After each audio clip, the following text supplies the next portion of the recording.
In movie news, I watched Godzilla Minus One yesterday. Okay, was it good? That was a damn good movie. Yeah. So I knew very little about what was going to happen before I went in, but from the brief glimpses I got from the trailer, I assumed what they were doing was they're making Godzilla the first Godzilla movie, but with 2023, assets. And I watched that movie, and that's pretty much what they did. So if you've never watched the OG Godzilla, this is pretty close, but with an updated style, so therefore you might be able to get into it easier. Okie dokie. I think the biggest complaint I have is some of the shots from Godzilla from the side while he's just walking look very jank. Ah, fair enough.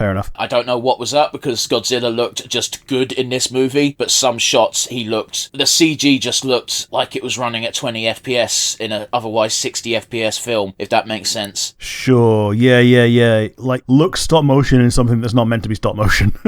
Not quite that bad, but, there was something off, and I don't know if it was a purposeful stylistic choice, or if it was just whatever technique they were using just didn't come off right. It's a depressing movie, because, again, it's Godzilla. There's always been a fundamental message in Godzilla, even when he's just a big goofball fighting other alien monsters, but really hammers home the anti-war message that Godzilla started with, Yeah, and has always had, and people, whenever they bring it up again, people go, "Oh, Godzilla's gone woke." No, it hasn't. It's always been about this.